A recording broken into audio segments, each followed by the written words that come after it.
South ആഫ്രിക്കയിലെ port എലിസബത്തിനടുത്തുള്ള യൂട്ടൻഹേജ് railway സ്റ്റേഷനിലെ ജോലിക്കാരനായിരുന്നു James white.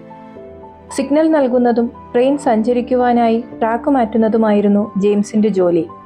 ജോലിയുടെ ഭാഗമായി ജെയിംസിന് ഓടുന്ന ട്രെയിനിന്റെ ഒരു ബോഗിയുടെ മുകളിൽ നിന്നും അടുത്ത ബോഗിയിലേക്ക് ചാടിക്കയറേണ്ടി വന്നിരുന്നു. ഈ കഴിവുള്ളതിനാൽ സഹപ്രവർത്തകരെല്ലാം അദ്ദേഹത്തെ ജമ്പർ എന്നാണ് വിളിച്ചിരുന്നത്. അപകടകരമായിരുന്ന ഒരു പ്രവൃത്തിയാണിതെങ്കിലും അക്കാലത്ത് റെയിൽവേ ജീവനക്കാർക്കിടയിൽ ഇത് പതിവായിരുന്നു. എന്നാൽ അന്നൊരു സാധാരണ ദിവസമല്ലായിരുന്നു. ഒരു ബോഗിയിൽ നിന്നും അടുത്ത ബോഗിയിലേക്ക് ചാടിയ ജെയിംസിന് ലക്ഷ്യം തെറ്റി. ഉന്നം പിഴച്ചു. ജെയിംസ് ഓടുന്ന ട്രെയിനിന് ഇടയിലേക്ക് വീണു.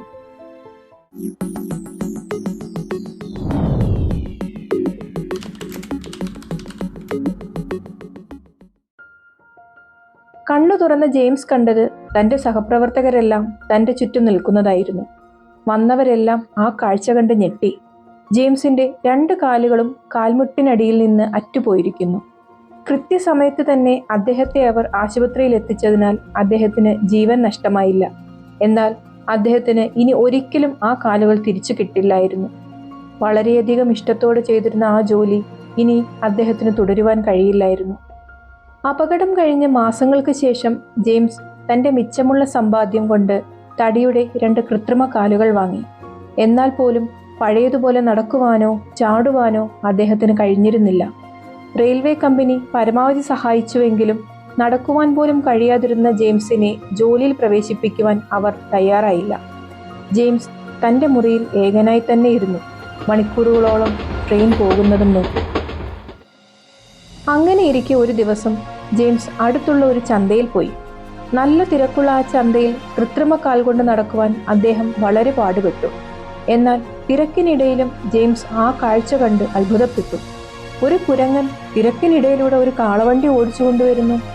മനുഷ്യർക്ക് പോലും പ്രയാസമായി തോന്നുന്ന ഈ പ്രവൃത്തി ഒരു കുരങ്ങൻ ചെയ്യുന്നത് കണ്ട് ആദ്യം ജെയിംസിന് ആശ്ചര്യം തോന്നി. ആ കുരങ്ങന്റെ യജമാനൻ നൽകുന്ന എല്ലാ നിർദ്ദേശങ്ങളും കുരങ്ങൻ കൃത്യതയോടെ അനുസരിക്കുന്നു.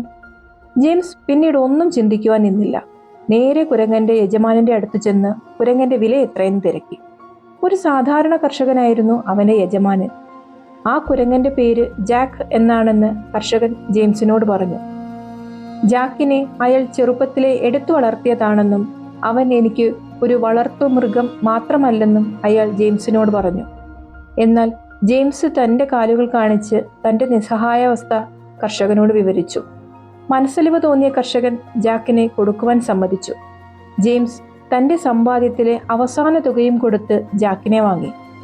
കർഷകൻ പിറ്റേ ദിവസം രാവിലെ തന്നെ ജാക്കിനെ ജെയിംസിന്റെ അടുത്ത് കൊണ്ടുവന്നു. അവനുമായി സംസാരിക്കേണ്ട വിധം അയാൾ ജെയിംസിന് പറഞ്ഞു കൊടുത്തു. എല്ലാം കഴിഞ്ഞ് കർഷകൻ പോകുന്നതും നോക്കി അപരിചിതരായ ജാക്കും ജെയിംസും അങ്ങനെ നിന്നു.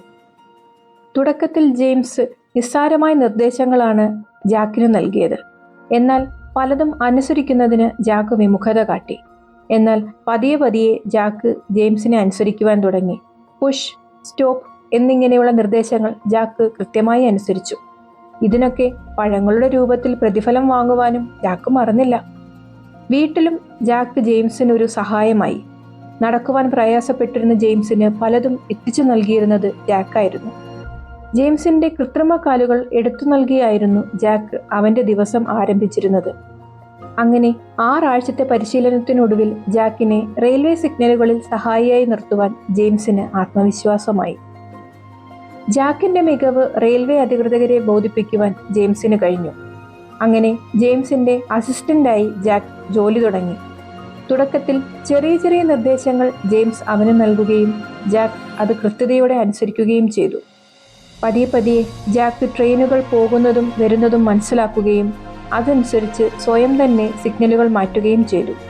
ജെയിംസിന് കാണാൻ പറ്റാത്ത ദൂരത്തുള്ള ട്രെയിനുകൾ വരെ ജാക്ക് തന്റെ കേൾവിശക്തി കൊണ്ട് മനസ്സിലാക്കുകയും ജെയിംസിനെ വിവരമറിയിക്കുകയും ചെയ്തു. ജാക്കിന്റെ ആത്മാർത്ഥതയും കൃത്യതയോടെയുള്ള ജോലിയും കണ്ട് റെയിൽവേ അധികൃതർ അവനെ ഔദ്യോഗിക റെയിൽവേ ജീവനക്കാരനാക്കി. ദിവസവും 20 സെന്റും ആഴ്ചതോറും ഒരു ബിയർ ബോട്ടിലുമായിരുന്നു അവന്റെ ശമ്പളം. അങ്ങനെ ജാക്കിന്റെ കഥ ആ പരിസരത്ത് പടർന്നു. അവനെ കാണാനായി മാത്രം ആ റെയിൽവേ സ്റ്റേഷനിൽ നിരവധി ആൾക്കാർ വന്നു. 10 വർഷം അവൻ ഒരു തെറ്റുപോലും വരുത്താതെ തന്റെ ജോലി ചെയ്തു. 1890 ആയപ്പോഴേക്കും ജാക്കിന്റെ ആരോഗ്യം പതിയെ ക്ഷയിച്ചു തുടങ്ങി. അവന് പഴയതുപോലെ ജോലികൾ ചെയ്യാൻ പറ്റാതെയായി. ജെയിംസ് ഒരു ആരോഗ്യ പ്രവർത്തനെ കാണിച്ചുവെങ്കിലും സമയം വൈകിയിരുന്നു. അങ്ങനെ ഒരു ദിവസം ജെയിംസിന്റെ മടിയിൽ ജാക്ക് അവന്റെ അവസാന ശ്വാസം വലിച്ചു. ഒരു തെറ്റുപോലും വരുത്താതെയുള്ള 10 വർഷത്തെ ജാക്കിന്റെ വിശ്വസ്തമായ സേവനം അങ്ങനെ അവസാനിച്ചു.